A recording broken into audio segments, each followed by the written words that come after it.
기초과학연구원 식물노화수명연구단에서 벼를 연구하고 있는 이시철입니다. 오늘 제가 말씀드릴 내용은 노화를 이용해서 벼 생산량을 어떻게 늘릴 수 있는가에 대한 얘기인데, 제 강연은 처음에는 우리가 맨날 먹고 있는 쌀에 대한 간단한 상식으로 시작해서 상식부터 시작해서 말씀을 드리도록 하고, 나중에 제 연구 결과를 말씀드리도록 하겠습니다. 사람들 우리 처음에 만났을 때, 오랜만에 사람들 만났을 때 첫 얘기가 밥은 먹었냐? 밥은 먹고 다녀? 밥이나 좀 먹지.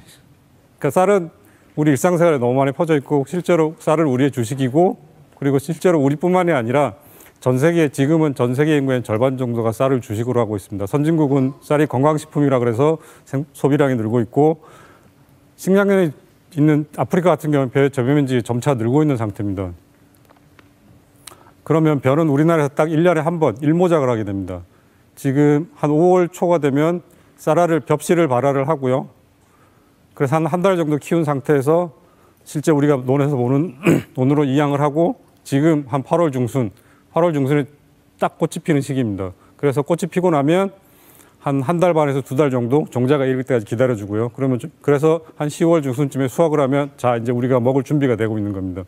그래서 제가 찾아보니까 쌀밑자를, 한자로 된 쌀밑자를 풀어보면 88이라는 걸로 표현이 되는데, 이게 곧 무슨 얘기인가 하면, 우리가 쌀을 얻기 위해서는 농부가 88번의 손길을 줘야 되고, 그리고 제가 말씀드린 5월에서 10월까지 한 180일 정도의 긴 기다림이 필요하다는 걸 의미있다고 해석할 수가 있을 것 같습니다. 그러면 우리가 오늘 아침에 다 밥은 드셨을 거고, 아니면 최소한 하루에 한 번 정도는 밥을 드실 건데, 저도 오늘 아침, 점심 먹었는데, 그럼 우리가 쌀은 하루에 얼마나 먹을까? 왼쪽에 있는 것처럼 우리는 하루에 1년에 먹는 양이 점차적으로 줄고 있어요. 그건 왜냐하면 쌀을 대체할 수 있는 다른 식품들이 굉장히 많으니까. 그 쌀을 주로 먹는 우리 일본이나 대만도 같은 형태를 보이고 있고요. 양상을 보이고 있고, 실제로 하루에 한 160g, 이거는 밥 공기로 따지면 한 공기 반 정도? 그 정도가 되고요.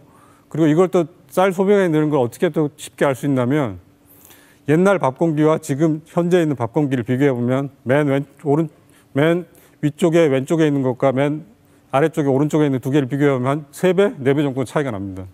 그 정도로 밥을 예전에는 굉장히 많이, 그게 에너지원이 그거밖에 없었으니까 그럴 수밖에 없었고요. 자, 그러면 우리는 마트에 쌀을 살 때, 저희는 한 달에 한 번이나 뭐 이렇게 사는데, 그 마트에 가서 쌀을 살 때 가서 가격만 보고 사야 되는지, 뭘 보고 사야 되는지 알 수가 없는데, 가보시면 앞에 나온 설명서가 있습니다. 그 설명서를 보시면 첫 번째로 3가지 정도를 말씀드리고, 첫 번째로는 이게 단일 품종인지 아니면 혼합인지 그거를 보셔야 되고, 두 번째는 등급, 특이 당연히 밥맛이 좋다는 얘기고, 세 번째로는 제가 제일 중요하다고 생각하는 건데, 맨 마지막에 보면 이게 어느 연도에 생산이 됐고 또 언제 도정을 했는지. 도정이라는 얘기는 우리가 밥을 부드럽게 먹을 수 있게 쌀알을 조금 이렇게 겉부분을 깎는 건데, 언제 깎았냐가 되게 중요하거든요. 왜냐하면 깎음과 동시에 산화가 일어나서 밥맛이 뚝 떨어지게 되니까, 가서 보시더라도 같은 가격이라도 뭐 도정이 조금 더 제일 나중에 되면 고르죠. 이런 3가지 정도를 가지고 선택을 하시면 도움이 될 것 같습니다. 근데 벼 종자는 어쨌든 꽃이 피는 거니까, 벼꽃은 뭐 실제로 보신 분들은 그렇게 많지 않으실 건데, 다른 꽃하고 마찬가지입니다. 똑같습니다. 그 암술이 있고 수술이 있고, 그리고 한 9시나 10시쯤에 되면, 아침에 오전 중에 되면 껍데기가 열리고, 그러면 거기에서 수술해서 꽃밥이 떨어져서 수정이 됩니다. 그리고 그게 끝나면 딱 닫고 그렇게 됩니다. 근데 이런 수정을 할 때 제일 중요한 게 습도가 되게 중요하거든요. 지금처럼 여름같이 끈적끈적한 날씨는 이런 수정하는 데 되게 도움이 됩니다. 그래서 여름은 뭐 불면에 있더라도 그냥 밥을 잘 먹으려면 잘 참고 넘어야 되는 게, 어느 정도는 좀 참아야 된다고 생각을 해요. 그러면 우리가 지금 밥을 맨날 먹고 있고 우리나라는 식량도 부족하지도 않은데 왜 벼 연구를 해야 되느냐라는 의문을 가질 거예요. 왜냐하면 우리나라가 벼를 경작한 지가 뭐 기록상으로 한 5,000년 정도 됐다고 그래요. 물론 더 될 수도 있는데 최소한 기록상으로 5,000년 정도 됐고, 그래서 쌀은 우리랑 항상 같이 있었어요. 그래서 우리는 쌀은 우리 문화의 뿌리고 정신이기도 하고, 그래서 밥을 주식으로 하니까 국민 건강에 되게 기여를 하게 되고, 물론 지금처럼 올해 7월, 8월에 날씨가 굉장히 안 좋았잖아요. 그러면 생산량이 분명히 떨어질 거거든요. 제가 키우고 있는 것들도 지금 상태가 별로 좋지는 않은데, 그러면 이런 식량 부족 사태에 대한 대처를 해야 되고, 그리고 우리가 주로 먹는 작물들, 옥수수, 밀, 보리 이런 것들은 쉽게 말하면 벼의 사촌들이에요. 그러니까 우리가 벼를 모델로 연구를 해서 그 결과를 가지고 그 사촌들의 연구를 적용을 시킬 수 있으니까 벼 연구하는 게 당연히 중요한 일이라고 생각을 하고요. 근데 그 중에서도 근데 저희 연구단 이름처럼 왜 노화에 관심을 갖느냐? 노화는 사람이 노화하는 것처럼 식물도 노화를 합니다. 세계 중에서 제일 마지막에 제일 중요한 단계입니다. 식물 입장에서 보면 종자를 제대로 잘 노화를 해서 종자를 잘 맺어야지 자소를 퍼뜨릴 수가 있고, 사람 입장에서 보면 종자를 제대로 받아야지 받은 걸 우리가 먹을 수가 있으니까 먹을 거를 제공을 받고, 근데 이런 과정이 마음대로 일어나는 게 아니라 굉장히 정교하게 조절된 반응이고요. 그 식물은 어떻게 노화를 볼 수 있느냐? 식물은 지금 가보시면 대부분은 녹색입니다. 녹색인 이유가 엽록소 때문에 그런 건데, 쉽게 말하면 노화로 해서 가장 특징적인 건 엽록소가 분해가 됩니다. 그냥 엽록소 분해되면 보시다시피 여기 있는 그림처럼 녹색에서 마지막 갈색까지 그러다가 죽어버리는, 그게 뭐 이파리뿐만이 아니라 여기 맨 오른쪽에 있는 거는 이삭도 마찬가지게 됩니다. 근데 왜 죄송합니다. 근데 왜 벼에서 노화에 대해 관심을 갖느냐라고 말씀할 수가 있는데, 우리가 먹는 벼는 크게 두 종류로 나눌 수 있는데, 크게도 두 종류로 나눌 수 있는데, 하나는 우리가 지금 먹고 있는 자포니카 벼, 두 번째는 동남아나 이런 데서 먹는 뭐 인디카 벼라고 할 수 있는데, 근데 이것들이 물론 형태적인 차이도 있긴 하지만 저희들이 주목을 했던 거는 이게 노화가 굉장히 차이가 많습니다. 논에서 실제로 키워보면 인디카 벼가 굉장히 빨리 노화를 해요. 근데 이 현상은 많이 알고 있었지만 이게 이유를 잘 몰라서 이 이유가 뭔지, 그리고 또 이 이유를 밝히게 되면 이걸 이용하면 어떻게 생산력을 올릴 수 있지 않을까라는 생각을 시작으로 연구를 시작했고요.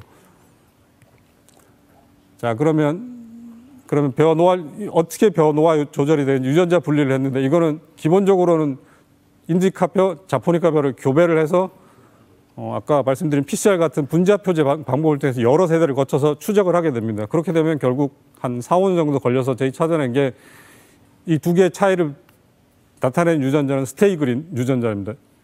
이 스테이그린이라는 말은 스테이그린 유전자에 별로 문제가 생기면 어떤 문제가 생기냐면 말 그대로 스테이그린, 얘가 갈색이 되지 않고 그냥 녹색으로 있게 되는 겁니다. 그래서 이름이 그렇게 붙은 거고, 얘의 원래 역할은 엽록소를 분해하는 역할을 하게 됩니다. 이거는 아까 말씀드린 것처럼 노화 시작할 때 제일 먼저 특징적으로 볼 수 있는 게 엽록소 분해라고 그랬는데, 그거와 딱 맞는 유전자라고 볼 수 있고요. 그러면 인디카 자포니카 그 두 벼 사이에서 어떤 차이가 있는지 한번 봤는데, 이 유전자 자체, 단백질을 만드는 유전자 자체 엽록소 분해 능력은 똑같았는데, 그 발현을 조절하는 프로모터 부분에 차이가 있었습니다. 예를 들어서 자포니카 벼 같은 경우는 이 자포니카 프로모터에 의해서 엽록소 분해 효소가 천천히 조금씩 만들어져서 노화가 천천히 가고, 반대로 인디카 벼 같은 경우에는 엽록소 분해 효소가 좀 더 빠르게 많이 발현이 돼서 급격하게 노화가 되는 그런 현상을 저희들이 밝혔고요. 그러면 이걸 어떻게 또 응용을 할까라고 생각을 했는데, 자, 아까 말씀드린 대로 자포니카 인디카 벼의 서로 다른 특징 중에 특징이 노화가 있었고, 또 다른 한 가지를 뭔가 하면, 인디카 벼는 그 노화가 빨리 되는 대신에 그 종자를 맺는 등승률이랑 알고 귀찮은 비율이 좀 낮습니다. 그러니까 자기는 빨리 죽으면서 종자는 대충 맺고 그냥 죽어버리는 거예요. 그래서 그거를, 그러면 얘를 조금, 종자가 살 수 있게 조금, 노화를 조금 지연시켜주면 어떨까 해서 저희는 어떻게 했냐면 자포니카에 있는 유전자 그 부분을 교배를 통해서 여러 방법을 통해서 여러 세대를 통해서 인디카 벼로 옮겨줬습니다. 그래서 그거를 새로운 품종을 만들어냈고요. 그래, 그 녀석을 가지고 밖에다 실제로 심어보게 되면, 원래 IR72가 대표적인 인디카 품종인데 얘에 비해서 새로 만든 저희 새로운 품종은 상대적으로 그 수확 전인데 상대적으로 녹색을 띠고 있고, 그리고 당연히 뭐 유전자 발현이나 뭐 노화지연이 일어나는 건 마찬가지고, 그리고 또 여기서 특이하게 볼 수 있는 거는 알곡을 채우는데 가장 중요한 게 햇빛을 받아서 광합성을 해야 되는데, 이런 광합성 능력이 상대적으로 향상이 돼 있었고요. 그런 의미에서 종자 등승률이 올라가고 생산량이 증대되고 이런 결과도 있었고, 그리고 실제로 작년 논에서 봤을 때 좀 더 대량으로 했을 때도 보시면 왼쪽에 있는 녀석들은 원래 인디카 벼들이고 오른쪽에 있는 녀석들은 저희들이 새로 만든 품종인데, 보시면 색깔 차이가 나는 걸 명확히 볼 수가 있고요. 그리고 이게 실제로 그 생산량을 비교해 보면 한 뭐 5%, 10% 정도 올라가고 있습니다. 그래서 저희는 노화를 이용해서 노화 속도 조절을 통해서 벼의 생산량이 늘어나는 걸 실제적으로 보여드렸습니다. 그래서 지금은 좀 더 나은 품종을 만들기 위해서 후속 연구를 진행하고 있고요. 마지막으로 요즘같이 어려운 시기에는 여기 식구라는 의미를 제가 적어놨는데 가족들끼리 다 모여서 따뜻한 밥을 한 끼 먹는 게 굉장한 위로가 될 거라고 생각합니다. 들어주셔서 감사합니다.